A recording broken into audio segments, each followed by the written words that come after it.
документираме пресъхнала рекичка и засякохме там, ако виждате в далечината. Виждате ли оранжевата рибка? Сега ще я спасим, понеже продължението на реката, реално тя, понеже явно или е горе от другите потоци е спряна. И продължението реално е ето тук. Сега ще видите къде е продължението на тази рекичка. Да, не стои мамо там. Ето продължението, но за жалост корицата тук е пресъхнало. Но следва продължение на рекичката и така натам. Сега ще я пуснем в дълбокото.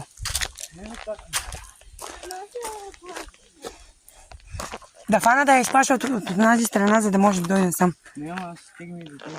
Добре. Снимаме, ще гледаме по най-безопасния такъв начин, да не се оплашим, да не я стресираме.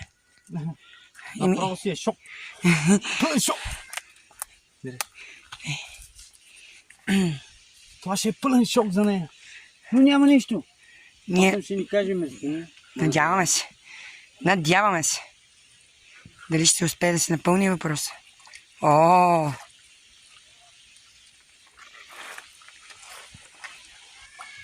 А каква се води тази рибка? Не мога да се сета. Шаранеста ми прилича на шаранче. С тая широка остичка, виж я? Малко ширанче. Май, мамо, да не го бутнеш, моля те. Да докараме още един плик от нашите.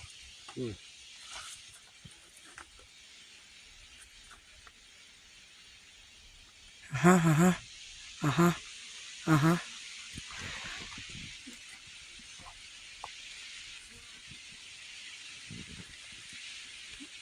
Да не го бутнеш, Дани.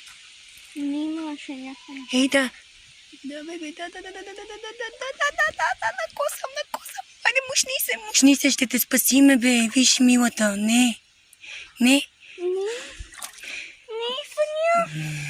Ще се фане тя. Не, бебе, дайте да са джеклите първо. Вземеш да джапнеш вътре, ще умоля от тята.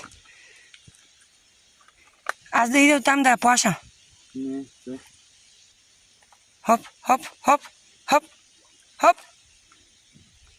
Спасихме я във ръката и не, бързо.